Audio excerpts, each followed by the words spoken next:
I cannot lie, I've enjoyed my time with LiesofP. I finished it. It's a Souls-like with an atmosphere and gameplay style akin to Bloodborne, and at times even Sekiro, believe it or not. Pretty sweet deal, don't you think? In fact, it's heavily influenced by Bloodborne, and it borrows an awful lot of elements. I'm impressed, even if it's a lie. This is the story of Pinocchio. You've got all the classic characters involved, the Blue Fairy and Jiminy Cricket guide you on your path. When in doubt, let Jiminy be your guide. Now, my only history with Pinocchio was the Disney animated movie, and I found that really scary. It wasn't meant to be scary. People were horrifically twisted into donkeys for lying, and being eaten alive by giant monster whales. Well, you can't please everybody. This is so different.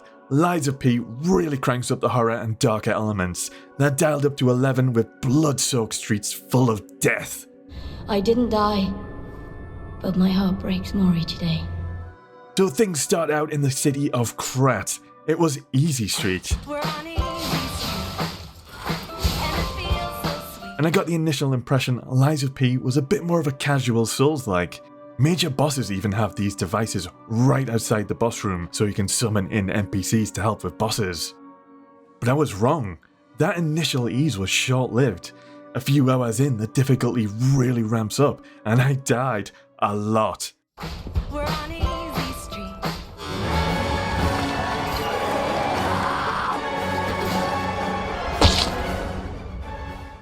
Now, there was an element of storytelling that really piqued my curiosity and strung me in. And it's how LiesofP explores the use of artificial intelligence and the laws of robotics around puppets. The laws are very similar to the ones we have in real life. First law. All puppets must obey their creator's commands. But something goes wrong and all these puppets ultimately go crazy. We end up with this apocalyptic adventure and horrific monstrosities through blood-soaked streets. They were never designed to act that way. This is where the puppet Pinocchio comes in, who's an exception to the robotic rules. You're a special puppet after all. I also like LiesofP's philosophy and take on the Pinocchio story. Throughout the game you choose dialogue options. You have the agency to lie or tell the truth. But it becomes a moral dilemma. Telling a lie might not necessarily be selfish or evil. If you can tell a little white lie to end someone's suffering, is it worth it? Or is your web of lies going to lead to bigger unforeseen consequences? Fourth law. A puppet cannot lie. I contrast this with the Pinocchio I'm familiar with, and it just hammers your brain with never ever lie. It's 100% wrong to lie. I think LiesofP really levels up the storytelling and explores a more morally grey concept behind the lies.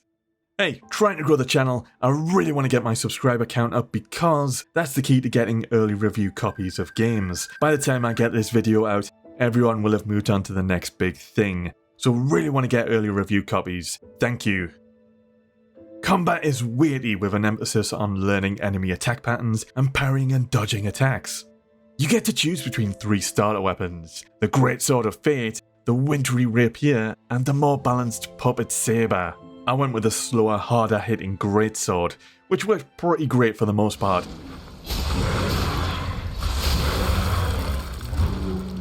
Later on it was challenging to even get hits in on some enemies, with them being relentless and having very little window of opportunity to get hits in. That's where I'd have to try and parry their attacks to stagger them, or make use of Legion arms. I like Legion arms, they're something new with LiesofP. These are prosthetic arms you can swap around and upgrade.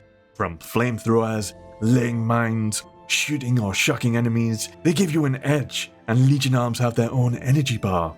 I experimented and swapped my arm around a lot, but I came to prefer the flamethrower. Really effective against the undead, and can leave a nasty burning damage over time effect on bosses. You could even choose to level up and specialise in Legion arms by assigning the right attributes. The level up system is very much what you'd come to expect from a Souls-like. You can even find consumable items that grant you Ergo. That's the in-game currency. These are best used when you're in a safe place because you will drop all of your Ergo on death. If you die multiple times before recollecting your dropped Ergo, only a fraction of the Ergo will be completely lost. A little bit more forgiving than most other games in that sense. There are some good boss fights, A lot of bosses have more than one phase, to the point where I had such a sense of dread when I'd get a boss's health down to 0, and I'd be praying that the boss doesn't get back up for a phase 2. I'm disappointed in you. General exploration is solid, the world is generally engaging and fun to play through, levels are pretty well designed with lots of shortcuts to unlock, hidden paths to discover, and taking the time to explore every corner for treasures actually feels rewarding and worth your time with really helpful items to find.